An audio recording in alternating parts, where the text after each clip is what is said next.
Hello बच्चों, hello मेरे प्यारे प्यारे बच्चों। देखिए ज़रा, मैंने कल वीडियो नहीं डाला क्योंकि तबीयत अच्छी नहीं है कुछ, आज भी नहीं अच्छी, लेकिन मैं ज़रा डाल देता हूँ, कल का गैप हो गया है। तो आज का जो जिस मोस्ट इम्पॉर्टेंट क्वेश्चन का जो सीरीज चल रही है उसमें देख लीजिए, केमिकल थर्मोडायनेमिक्स एंड एनर्जेटिक्स, इस चैप्टर पे मैं आपको क्वेश्चंस देने वाला हूँ। तो पहले देखते हैं ज़रा इसमें क्वेश्चंस कितने आने वाले हैं। तो देखिए इसमें से 2 न्यूमेरिकल्स रहते हैं, इसके अंदर से 2 न्यूमेरिकल्स आने के चांसेस ज़्यादा है। 1 और 2 क्वेश्चंस आ सकते हैं इसमें से, मतलब कि थ्योरी पे क्वेश्चंस रहेंगे वो, या फिर कोई फॉर्मूले पे रहेंगे, या फिर यूनिट पे रहेंगे, ऐसा रहेगा ये। तो मतलब टोटल क्वेश्चन कितने हो गए, टोटल जो क्वेश्चन हो गए आपके, जो टोटल क्वेश्चंस जो इस चैप्टर पे आने के जिसकी पॉसिबिलिटी है, ऐसा बोल रहा हूँ मैं, क्वेश्चंस वो है 3 और 4, कम या ज़्यादा होता है वो, एक आध कम। 3 तो फिक्स है क्वेश्चन, तो 4 कभी कभी 4 भी आ सकते हैं, 3 फिक्स है इस क्वेश्चन चैप्टर से क्वेश्चंस। ठीक है, ये हो गया। अब मैं आपको इंपॉर्टेंट पॉइंट्स पता चलता हूँ, अब जरा देखते जाइए, कुछ थोड़ा बहुत रिवीजन भी करते जाएंगे। जैसे मैंने पहला जो लिया है इसके अंदर, फर्स्ट लिया मैंने यहाँ पर वर्क डन। देखिए ज़रा, तो वर्क डन का फॉर्मूला हम सभी को आता है इसका, W इक्वल्स टू क्या लिखते हैं हम लोग यहाँ पर, माइनस एक्सटर्नल प्रेशर इंटू क्या होता है V2 माइनस V1। थोड़ा थोड़ा रिवीजन भी करते चलेंगे, ये फॉर्मूले पे न्यूमेरिकल आने के चांसेस रहेंगे। ठीक है, अब दूसरा फॉर्मूला है मैक्सिमम वर्क डन, ठीक है ना, मैक्सिमम वर्क डन। अब ज़रा देखिए ज़रा, मैक्सिमम वर्क डन में अब के 2 फॉर्मूले आपको याद होगा आप लोगों को। तो यहाँ लिखते हैं W मैक्स इक्वल्स टू क्या लिखते हैं, -2.303 nRT log to the base 10 V2 upon V1। या फिर हम क्या कर सकते हैं, दूसरा फॉर्मूला और कर लिख देता हूँ उसको, ये फॉर्मूला ऐसा। तो W max equals to -2.303 nRT log to the base 10 P1 upon P2, ये फॉर्मूला है इसका, देख लीजिए बराबर है। ये आपको ऐसा करना है। उसके बाद फिर फर्स्ट लॉ ऑफ थर्मोडायनेमिक्स फिर आपको करना है, फर्स्ट लॉ ऑफ थर्मोडायनेमिक्स,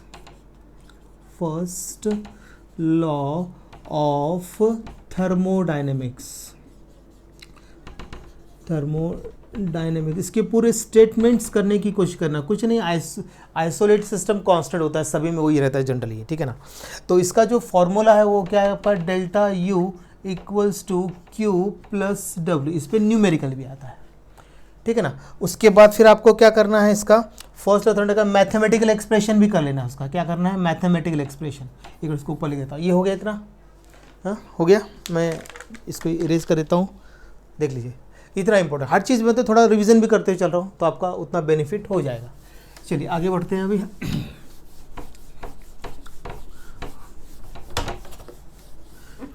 देखिए अब ये हो गया। अब देखते हैं नेक्स्ट जो पॉइंट है, फर्स्ट लॉ ऑफ, देखो यहाँ पे first law of thermodynamics, first law of thermodynamics का आपको तो क्या करना है, मैथमेटिकल एक्सप्रेशन करना है आपको। क्या करना है उसका, मैथमेटिकल एक्सप्रेशंस है, देखो मैथमेटिकल एक्सप्रेशंस। जैसे मैंने अभी यहाँ पे लिखा है फॉर, तो थोड़ा रिवीजन करते चल रहे हैं ना हम लोग। तो फॉर आइसोथर्मल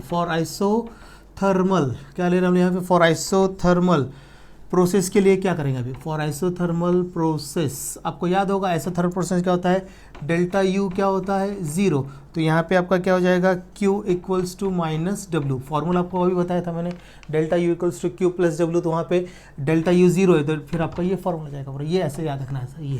तो ये क्वेश्चन ऐसे आते हैं इस पर। अब सेकेंड देखते हैं, फॉर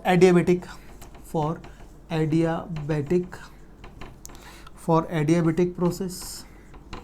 अब देखिए ज़रा एडियाबेटिक प्रोसेस में क्या होता है, यहाँ पे देखिए ज़रा, Q इक्वल्स टू होता है 0, मतलब डेल्टा U इक्वल्स टू 0, मतलब क्या हो जाएगा W, ये आ गया आपका।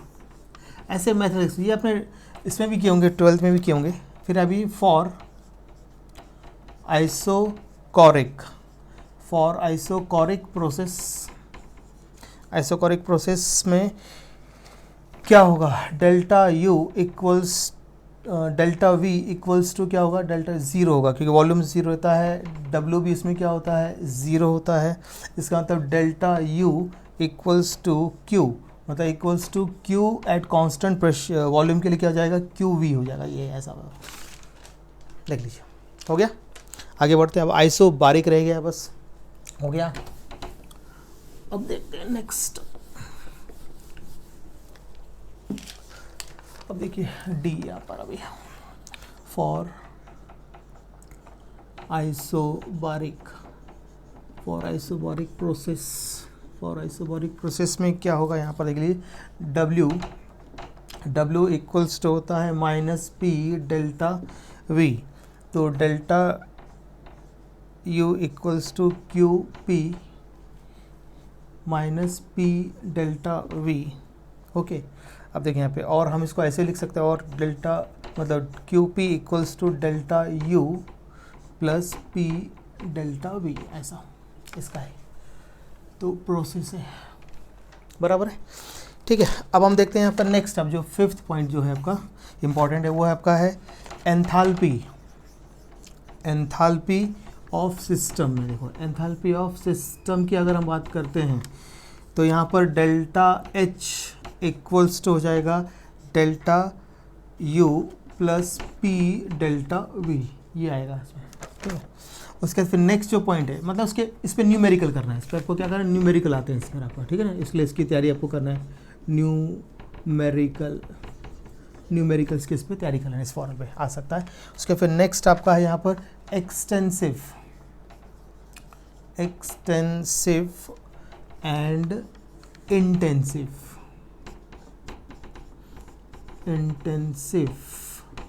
प्रॉपर्टीज। इनके आपको क्या करने हैं, एग्जाम्पल्स तैयार करने हैं इनके आपको, सभी के, बाकी कुछ नहीं करना है, सिर्फ एग्जाम्पल्स आपके परफेक्ट चाहिए। एक्सटेंसिव के एग्जाम्पल चाहिए और इंटेंसिव के आपको क्या चाहिए, इसमें एग्जाम्पल्स परफेक्ट चाहिए इसके, ठीक है, हो गया। आगे बढ़ते हैं नेक्स्ट। ये सारे टर्म जितने लिख रहा हूँ, ये पूरे अच्छी तरह से करने की आप कोशिश कीजिएगा इसमें। उसके फिर 7th टर्म है यहाँ पर हेजेस लॉ, अच्छी तरह से कर लेना है। इस पर न्यूमेरिकल आता है, फॉर्मूला वो होता है आपका क्या, delta H equals to delta H1 plus delta H2, कितने हो सकते हैं प्रोसेस। तो इनके आपको क्या करना है, न्यूमेरिकल्स कर लेना है, आपको क्या करना है, इनको न्यूमेरिकल्स तैयार कर लेना है इसकी हेज लॉ पर। उसका स्टेटमेंट भी कर लेना है, मतलब कंप्लीट करना है स्टेटमेंट, उसके एप्लीकेशन, ये वो सब जो भी होंगे सब अच्छी तरह से इसका कर लेना है।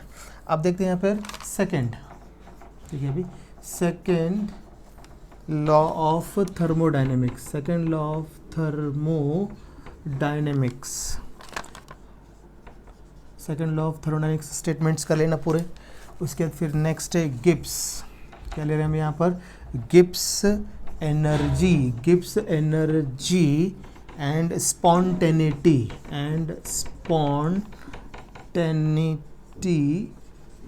ये पूरा कर लेना है, इसको कंप्लीट कर लेना है। उसके बाद फिर 10th आपको देखना है थर्ड लॉ, क्या देखना है आपको, थर्ड लॉ ऑफ थर्मोडायनेमिक्स।